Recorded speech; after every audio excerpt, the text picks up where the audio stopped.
নমস্কাৰ, মই আচলতে অপূৰ্ব জনকটোত আপোনাক সকলোকে স্বাগতম জনাইছো। আৰু আজিৰ এই ভিডিঅ'ত কোৱা হ'ব এটা ৰামবান উপায়। আৰু এই ৰামবান উপায় হ'ল লোনক লৈ। আপোনাৰ ধাৰ বাঢ়ি গৈছে, আপুনি ধাৰৰ ওপৰত ধাৰ ল'বলগীয়া হৈছে, বা আপুনি ঋণত পোত গৈ আছে। আপুনি কোনো ক্ষেত্ৰতে কাৰোবাক কথা দিব পৰা নাই, কিন্তু আপোনাৰ ধাৰ বাঢ়ি গৈ আছে। তো এনে অৱস্থাত আপোনাৰ সেই ধাৰ নাইকিয়া কৰিবলৈ এটা বিশেষ উপায় লৈ আহিছো। একদম সৰু উপায়, খুব গুৰুত্বপূৰ্ণ। কিন্তু এইটো কথা নহয় যে আজি আপুনি কৰিছে কামটো বা প্ৰতিকাৰ কৰিছে, কাইলৈ আপোনাৰ ঋণ নাইকিয়া হৈ যাব।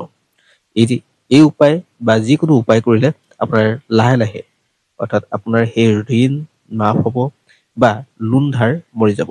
আৰু উপায়টো হৈ গ'ল এনেধৰণৰ: আপুনি এখন নীলা কাপোৰ ল'ব বা কলা কাপোৰ ল'ব, আৰু তাত 3টা ডালচেনিৰ টুকুৰা ৰাখিব। তাত মাটিমাহ ল'ব, 21টা মাটিমাহ দানা। তাৰপিছত আপুনি তাত কিছু সেন্দুৰ ল'ব, অৰ্থাৎ এক চুটকি সেন্দুৰ ল'ব। আৰু সেন্দুৰ পিছতে আপুনি তাত কলা তিল ল'ব। আৰু তিল লোৱাৰ লগে লগে আপুনি গোটেই বস্তুকেইটা একেলগে আপুনি মেৰিয়াব, অৰ্থাৎ সেই নীলা কাপোৰখনে মেৰিয়াব বা কলা কাপোৰ ল'লেও মেৰিয়াব। মেৰিয়াই আপোনাৰ গাৰ ওপৰত এণ্টি ক্লক ৱাইজ 7 বাৰ ঘূৰাব, অৰ্থাৎ ঘড়ীৰ বিপৰীত কাটাত আপুনি ঘূৰাব।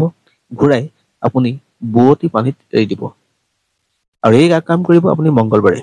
আৰু এনেকৈ কণ্টিনিউ 7টাৰ পৰা 9টা